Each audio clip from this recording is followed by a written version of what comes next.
કેટલી ગળ આપણે પાસે હોય, અમદાવાદ પહોંચીએ ને એટલી ગળ જ, પછી આપણું અહીંયા હક ચાલે નહીં. એમ આપણને આ એક સીટ મળી છે, જો એ સીટમાં અમદાવાદ સુધી જો કોકની સેવા થઈ જાય, કદાચ કોકને આપણે બેહારીએ તો એ આપણને કોઈક ધન્યવાદ આપે કે ખરેખર કઈડા હતા ને કે બેહાર્યા, એટલે એનું પુણ્ય પણ મળે. એટલે આ સીટ એક દાડો આપણી પાસે રહેવાની નહીં. જેમ કે સ્ટેશન આવે એટલે આપણે એટલેથી ઉતરી જવું પડશે. એટલા માટે સંતોએ કહ્યું છે કે પોતાના ખોડીએ ખોડ્યું નહીં અને પર ઘેર ખોડવા ક્યું જાય. કોઈ આ જીવનનો આપણે આ જીવનનું કોઈ જોડ્યું નહીં કે હું ક્યાંથી આવ્યો છું ને ક્યાં જવાનું છે અને હું કોણ છું, એની કોઈ ખબર નહીં. અને વિષય વ્યસનમાં આખું જીવન વિતાવી દઈએ છીએ આપણે. એટલે સંતોએ કહ્યું છે કે વિષય વ્યસન ને વેમ એ તો પ્રભુ ભજવા દે કેમ. એટલે ભક્તિમાં આવવાથી એક તો આપણી દિશા બદલાઈ જાય અને દશા પણ બદલાઈ જાય. કારણ કે આપણે જો દારૂ કદાચ પીતા હોઈએ તો આપણા કેટલા નિર્ધન કોમ કરવા પડે છે અને કેવા માણસોનો કોમ કરવા પડે છે એ તો તમે જુઓ. આપણે કયા ઠેકાણે છે અને કયા ઠેકાણે જતા રહ્યા છે.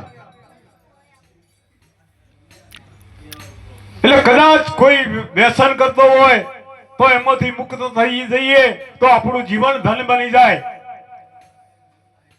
નકે ચો જતા એટલે જોઈ નહીં હું લાયા કોઈ નહીં, એમનામાં જીવન જતું રહે.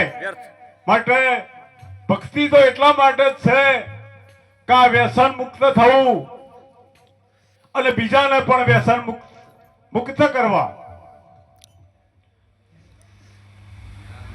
એટલે ભક્તને 100 લક્ષણ હોવા જોઈએ. એક તો સ્વાનમન હોવું જોઈએ, એક કુકળ ઊંઘ હોવી જોઈએ, એક કાગ ચકોર હોવો જોઈએ ભક્ત, હંસ ચાલ હોવી જોઈએ અને કુકળ ઊંઘ. આ 6 લક્ષણો સંત ના હોય તો સંત બરાબર કહેવાય. એટલે આવા સંતો પાસે આપણે આ બધું એક શીખવાનું. કદાચ ગટરમાં હીરો પડ્યો હોય તો એને ધોઈને લઈ જાય લેવો. કારણ કે હીરાની કિંમત ઘણી આ સંતો શબ્દરૂપી હીરા આપણને આપતા હોય. કદાચ કોઈ એમ કહેતું હોય કે વના પાસેથી આપણે નહીં ઓભળું તો એવું કદી એ રાખવું નહીં. કારણ કે સંતોનો શબ્દ કોઈ પણ વખત આપણને કોમ લાગી જાય. એટલે વિષય વ્યસન ને વેમમાંથી આપણે દૂર રહેવાનું છે, નકે આ જીવન બરબાદ થઈ જાય. માટે એક વાણી બોલું, ભાવે ભક્તિ કરો ને નર નારી, ભાવે ભક્તિ કરો નર નારી, ભાવે ભક્તિ કરો ને નર નારી, ભાવે ભક્તિ કરો નર નારી, કો ભાવે કરશો તો ભવતા જોહારી. ભાવે કરજો તો ભવતા જો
સદગુરુ મહારાજ